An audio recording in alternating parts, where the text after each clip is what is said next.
Hello! Hey lovelies! Welcome. I'm excited to walk you through today's look. It's super simple. It's what everyone should have in their back pocket.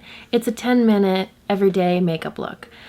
Air quotes mainly because it's something that I think could take some people 5 minutes, it could take others 30 minutes, or it could take the same person either, depending on the occasion and the day. It's really all about having good basics, knowing what you like and what's easiest to use, and finding out a way to make it happen in a time that works for you. So I'm walking through some of my favorites product-wise. This isn't a complete favorites video, but it's really just about the essentials that I think are important to have.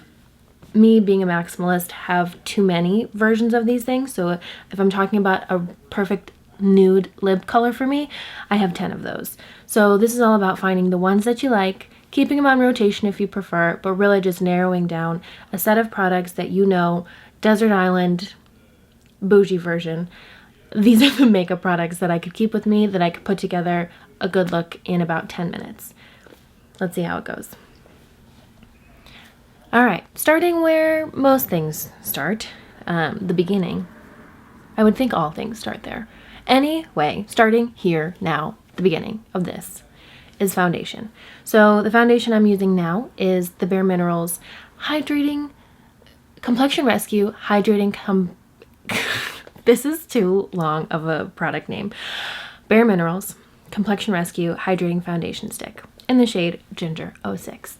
I have used this product for almost 2 years now. It's a deliciously, beautifully buttery foundation stick, but this is perfect for a 10-minute look because of the ease of application. As you can tell, I just like to apply it directly to my face where I know I'm going to want some color and coverage. So basically everywhere. As you can tell, the color's a little bit light on me right now, but also we can fix that. So applying it where you need it, right? That's where we start. Take it all in. I prefer a stick in this kind of a situation if you have a small makeup bag and 10 minutes to go, mainly because it's easy to use and there's basically no mess. I think that's the most important part, especially because somehow I almost always manage to get some of my makeup somewhere where it's not supposed to be. So keeping it in a component like this makes it really nice for travel, and it also just, if you're a little goofy and clumsy like me, it makes things a little bit easier on you. And it also doesn't hurt that the formula is really awesome. I've tried some stick foundations that are really matte and a little bit on the thicker side. I prefer this because it has more of a natural skin satiny finish almost. A little on the dewy side, dewy glowy, and it's nice and buildable, so it doesn't feel too heavy. So I'm just blending it in really lightly, barely pressing it on my skin, not necessarily dragging, but with a really light back and forth with a Real Techniques Everywhere face brush. You don't want to tug the skin too much because you don't want to accidentally end up actually rubbing it away from the place you're trying to put it down. So just really light back and forth, back and forth. Try not to fight the hoops throughout all of this as well. I mainly get discoloration in the middle of my face. That's where I have most redness, I would say. So I'll be focusing on that once I get to my concealer step. Foundation is really just for main color correcting and evening of skin tone. So I feel corrected and even.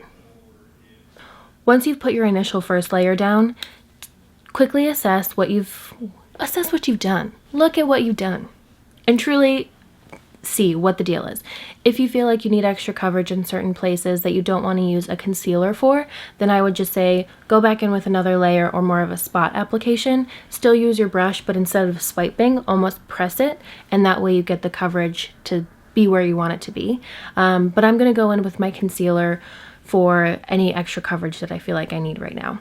You'll notice I don't put foundation around my eyes because I tend to get pretty oily around my eyelids, both on the top and under the eye. So I want to avoid layering products that over time are just gonna move and stick together. I want to just use only what I need, have it be there, and let that be its only job, not to have to fight with other products to stay in place.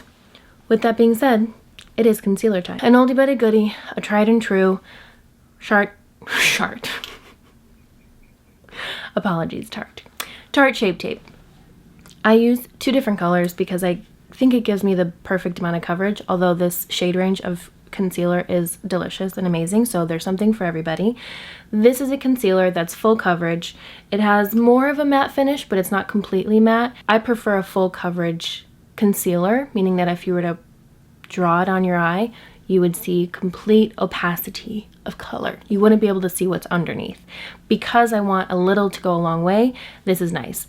Other concealers that are a little bit more buildable are really, you get more range out of it. You can build it up where you want it and keep it lighter where you don't. But I want this to be in and out, one and done. That's why I like fuller coverage, especially because they have a little bit more darkness under my eyes.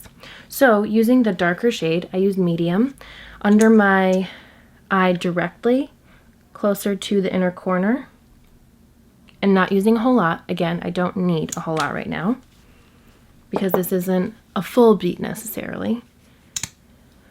And then the lighter color closer down toward the middle of my face, top of the cheekbone, or top of the cheek basically. My battery died, but we're back. So just a quick comparison. Concealer blended, concealer not blended. Awake, in desperate need of an awakening. I love it. I almost knocked my mirror over. Anyway, so using a small Real Techniques setting brush, which is a great multi-purpose brush. This is something that will be great for your staple makeup bag. Use it just by patting the concealer in. Because this is full coverage, like I mentioned, I want to be very specific about where it goes and the coverage that I'm getting out of it.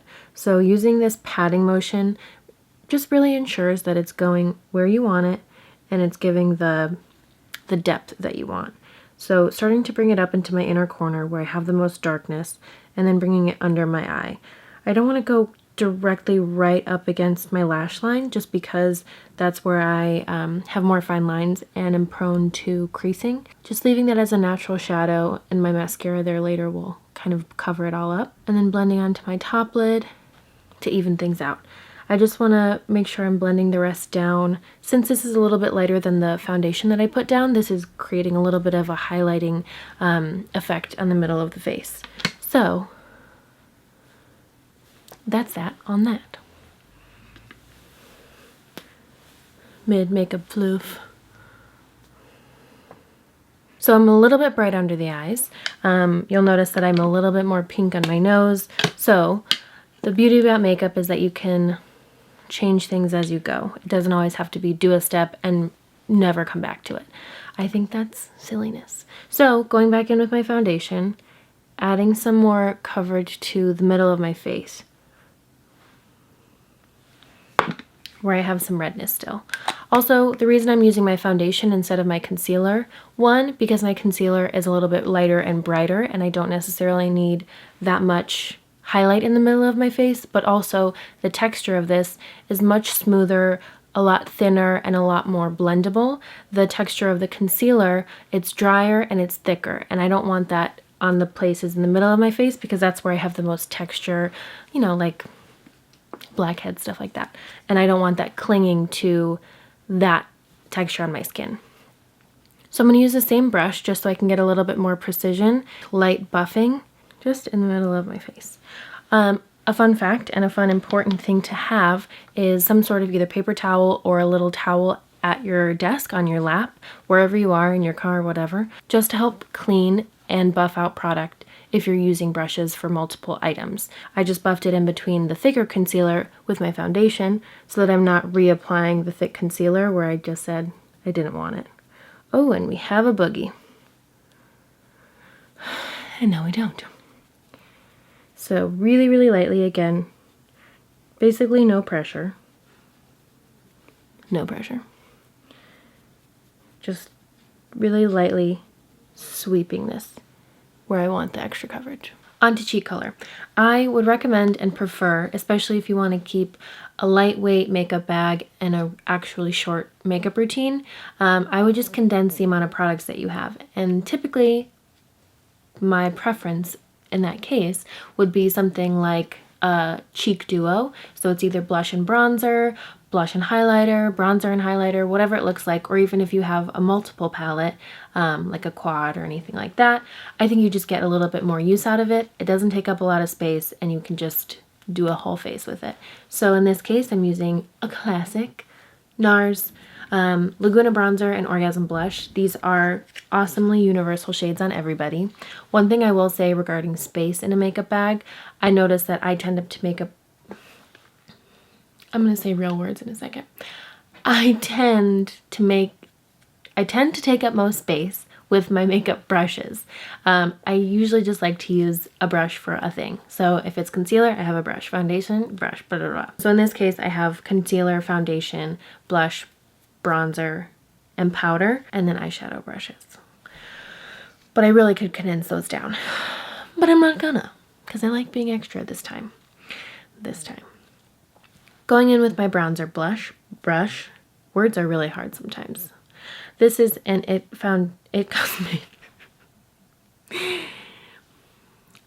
Cosmetics powder brush, and I'm just using the tip of it straight into the bronzer, just like that, and starting to focus this on my cheek, kind of at my cheekbone, and a little bit under. This isn't specifically contour. This is just a little bit of color and warmth, so we'll call it a bronze tour. Since this is a bigger fluffy brush and this is a really small palette, I just have to be very precise about the space that my brush takes up because I don't necessarily want the blush on my brush. So doing the same, really, really lightly, just kind of tapping it in. Because I have my skincare and a cream foundation on, I want to be really gentle about how I apply my powder so as to not drag and apply streaks, throughout my foundation. So just the light tapping will give it the application that I need. All right, and now for blush, using my blush brush. This is a Luxie 514. Using the same technique, just using my fingers to kind of pinch together the bristles so it's concentrated specifically on the blush. We do our half smiles. And same thing, lightly patting it. I like to bring it up to my cheekbone to meet the bronzer that's there, just for a nice fully saturated, colorful cheek, and so that it's nicely integrated all together. It doesn't seem too piecemeal. Applying extra all over, just for added warmth. I just did a quick assessment because sometimes I can be really uneven with my blush and bronzer if I'm going really quickly. And who cares? But I got really patchy with my bronzer over here somehow. So trying to blend that out. When you're mixing cream products with powder products, including your skincare, then your foundation, and then powder color on top, sometimes things can stick because you're basically setting that cream.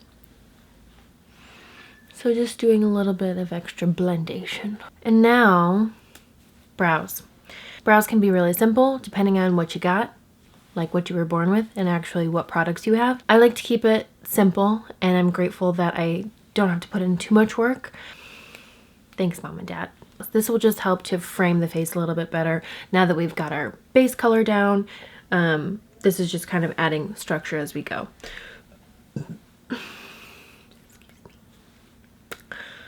I did just have a couple Cool Ranch Doritos, so there's that. A product that I've been using that I like because it doesn't take up a lot of space and it gets the job done pretty nicely, regardless if you have more sparse or more full brows, is a brow pomade. So something that has either color to it if you want that extra fullness and fluff, or just something that's clear to groom your brows in the direction that you want. I'd recommend using Glossier Boy Brow, or like what I have right now is ColourPop Brow Boss. They're eerily similar, but pause. Where did it go? And we're back. That was not supposed to happen. Anyway, they're really similar. This is like a third of the price of Boy Brow. Let's say half the price, but I'm a Glossier girl. And I love both parties. So there's that. Starting in the arch of my brow, just because if I were to go in with a really fully loaded wand, I would hate to have so much product in the center of my brow, or in the inner part of my brow, because it'll look really heavy and I'll look angry. And I don't want to look that way. I don't want to give that vibe off. That's not my vibe today. And also I realize I'm a little bit, I'm pretty close to finishing off this tube, which is actually my favorite part of the life cycle of a brow pomade, because I get a little bit more control over it. When it's really thick and juicy, it can sometimes be intense. Doing the same on the left-hand side, starting in the arch, out to the tail, and then back to where it all began. Layering as needed and where needed for some extra fullness and depth. I have this little dip in my brow right here, which would be nice if I were using a pencil to kind of fill in, but it's not the end of the world. And we've heard it 1,000 times. They're sisters, not twins. And I've never had a sister before, so I can appreciate that relationship that they have with each other. Now that brows are done, I'm moving on to lids. Lid color is one of my favorites just because it's one of the quickest and easiest ways to just kind of add some extra life to your face. I am a shimmer girl through and through. I love to dazzle and razzle dazzle, shall we say. But I also know that that's not everybody's vibe. Some people want something that's more matte or just more subdued and more like a pearlized finish rather than like glitter.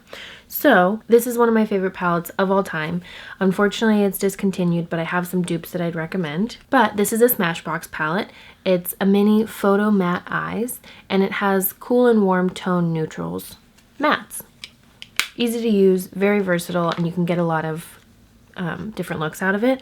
And then another favorite is Rowan 75 Degrees palette. This is more of a warm palette, but it has some shimmer to it, which is my fave.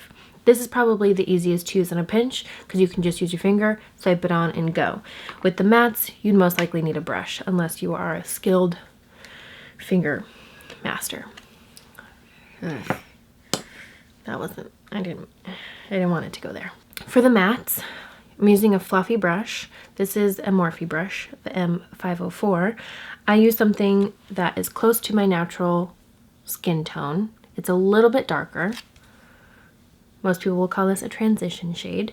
And putting it basically in the crease or the socket of my eye. I typically would use an eyeshadow primer because my eyelids get very, very oily, but because I'm not making this a completely matte look and I'm using a shimmer, it's okay if it moves, in my opinion. No big deal. Using my favorite shade from the 75 Degree palette from Rowan is Nikki Dust, which is this shade up here. Using my finger to just lightly pat and swipe it all over my lid. When you pat it, that's where you're targeting where you want it, and when you swipe and kind of almost tug without a lot of pressure on the lid, it's easiest to deposit it. You can use a brush with this product, but I'd recommend your finger just because it applies it the best. And you can both apply and blend with your finger. A lot of times you would use a different brush to apply your powder and then a different brush to blend. With your finger, you can do it all. So I'm just making sure that the shimmer is even on both sides. And I like to bring it up closer to my brow bone just so it's an all over shimmer, but it's more concentrated toward my lash line. And I'm just gonna leave it at that because I only have 10 minutes. But as you can see, it's just really awesome and dimensional, and it really truly just brings some life to the potty. Just using my finger, almost like the tip, just under my nail, and I'm gonna put it on the lower lash line for some more razzle dazzle and to open my eye a little bit more, just to give it a little extra something. Now for lashes, my first step forever and always is to curl using my fave Shiseido curler. Just look at that. If you're impressed, it's okay. I am as well. This is the small joy. And see, I outdid myself on my other eye. So just going back to make it a little more even. There we go. Wow. Wow. And now for some mascara. e.l.f. Limitless Lash Mascara. One of my faves of all time. One, because e.l.f. is just a beautiful, clean brand that I just really adore their values and their actual product. I think it's a beautiful thing when those two things align. You can have an awesome mission and terrible product, and vice versa. But this is a win-win. Also, this wand is really nice because it has one side that's rounded and one side that's flat, and it just helps you focus on different aspects of your lashes. So I use the top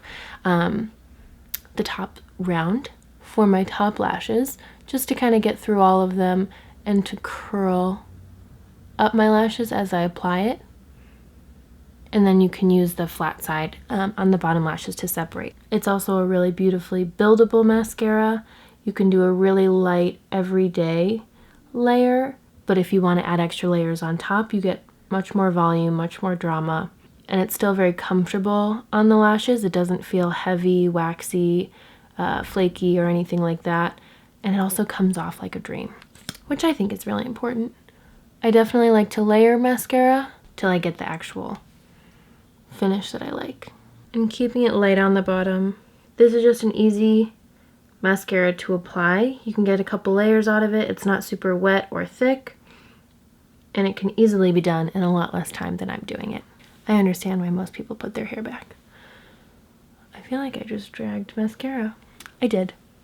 I'm gonna let it dry and then just lightly wipe it off. This is why it's good to tie your hair back, folks.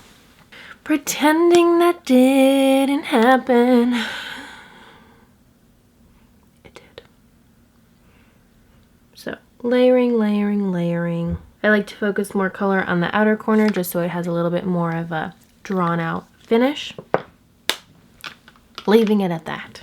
Almost last step is lips. One of my favorite steps, just because I found some products and some colors that are perfect. It's close to my natural lip color, but it enhances it a bit and gives me just a touch more of a pout. I just opened up my lip liner, which is one of my favorites. It's a NYX Natural lip liner. The color is called Natural, but it is currently a nub. So this is a good reminder to keep a sharpener on you or near you for a nub-free application. Just going in to line my lips really lightly. This doesn't need to be super snatched by any means, but I hope you can already see how it's super close to my natural tone, just a little bit more opaque and a touch more rosy. And I'm just wiping this all over my lips because I want the color everywhere. I don't do a lot of overlining necessarily. I will a little on my bottom lip because I'm a little more top lip heavy, or my top lip is more prominent, shall we say. I do want to make sure I have clean lines up there.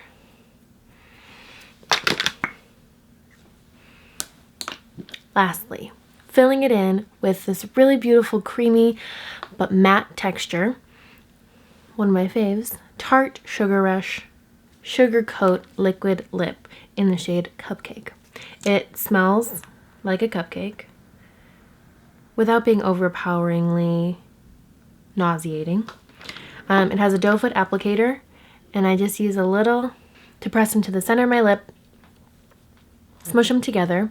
I said that it was a matte texture. It doesn't dry matte. It does transfer, but it doesn't have a lot of sheen to it, but it's so comfortable on the lips, and it has a really nice, like, diffuse, powdery look once it's finished.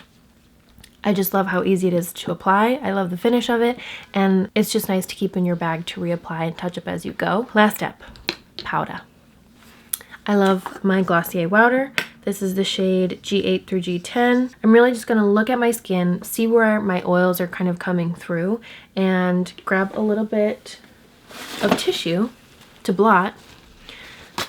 I cut it in half so I can use extra. And I just blot in the middle of my face where I know I already have some oils coming through. The powder will do a better job when it's not holding onto stuff that's already on its way out. So get rid of what's already leaving, have a fresh clean start, and then powder to lock that down. All down the center of my face because that's where I get the most oily, right above my brows, and then focusing mainly on the inner corner of my eyes to set the concealer that I placed there and to minimize shine. And that is that. I should look back at that mascara that I just applied to my cheek accidentally. The best thing is to leave mascara once it's applied to a place it's not supposed to be, like if you get it on the bridge of your nose or anything while you're applying it, let it dry and then either use a Q-tip, you can use your finger, a brush, something to lightly buff it off of your face rather than smear it while it's still wet. Hot tip. So obviously the video was not 10 minutes as I explained everything, but this is supposed to be for your 10-minute everyday out the door look while you're feeling put together, have a little bit of razzle dazzle if that's your cup of tea. Just something that makes you feel a little bit more polished, let's say. So we do our last floof. But like I said, that's it, we're done. All of this is editable. It's all based on how you're feeling, what you're thinking. Do what makes sense and do what feels best. I'm here if you have any questions. Let's have a conversation in the comments. Subscribe, and I'll see you next time. Love you.